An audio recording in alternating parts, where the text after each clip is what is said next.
यह कहानी एक गांव में रहने वाली लड़की की है जिसका नाम प्रीति है। प्रीति बहुत ही सीधे और सरल स्वभाव की थी और उसके जीवन के दांवपेच कुछ कम समझ आते थे। प्रीति को जब देखने लड़के वाले आए थे तो भी प्रीति कुछ ज्यादा बोल नहीं पा रही थी और किसी ने खूब कहा है, शब्दों से जाहिर नहीं करना किसी के वजूद की पहचान। हर कोई इतना कह नहीं पाता जितना महसूस करता है। और ये कहावत प्रीति पर बिल्कुल सटीक बैठती थी। लड़के वाले को प्रीति की सादगी पसंद आ गई और बात पक्की हो गई। शादी के बाद पहली दिवाली आई तो प्रीति की सास, जो बहुत ही सुलझे हुए विचारों की थी, वो बोली कि प्रीति कल हम बाजार चलेंगे और सुधा के ससुराल में जो भी दीपावली के तोहफे देने हैं वो खरीद कर लाएंगे। पहले मैं अकेली जाती थी, अब मैं तुम्हारे साथ जाऊंगी। प्रीति सास के साथ गई तो वो बहुत बड़े बड़े शोरूम पर उसे ले गई, गिफ्ट खरीदने के लिए और कपड़े लेने के लिए। क्योंकि प्रीति मिडिल क्लास से थी तो वो कभी ऐसी जगह पर नहीं गई थी, तो उसको बहुत अच्छा लग रहा था।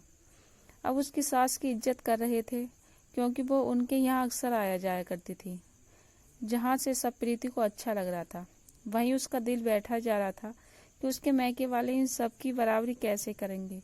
क्योंकि दिवाली के बाद भैया दूज थी और जब उसकी ननद के लिए इतना सब हो रहा था तो उनको भी शायद उम्मीद हो जाए। प्रीति ने बातों बातों में अपने घर पर ये बात रखी तो उसकी माँ, जो कि एक विधवा थी, उन्होंने अपनी चूड़ियां गिरवे रखकर प्रीति के लिए गोल्ड बनवा दिया और दीपावली पर उसके भाई भाभी को सामान लेकर भेजा। सबने खाना खाया और प्रीति किचन में बर्तन रखने गई तो शकुंतला जी, अंकित प्रीति का भाई से एक बात कही। बेटा, अगर बुरा ना मानो तो एक बात कहूँ। जी आंटी जी, कहिए। ये जो भी कुछ तुम लाई हो वो मैं जानती हूँ अपने समर्थ के बाहर से लाई हो।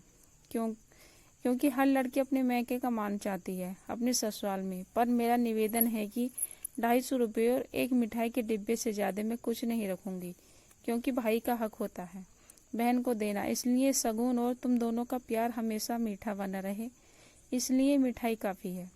अंकित के मन करने पर भी उन्होंने सादर को सामान वापस कर दिया, क्योंकि वो जानती थी वो सामान उन्होंने अपनी चादर के बाहर जाकर खरीदा है।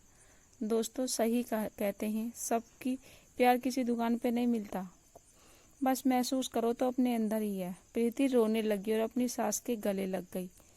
इसे कहते हैं रिश्तों में प्यार। अगर कहानी आप लोगों को पसंद आए तो प्लीज़ वीडियो को लाइक शेयर कीजिए और हर रोज नई कहानी पढ़ने के लिए चैनल को सब्सक्राइब कीजिए।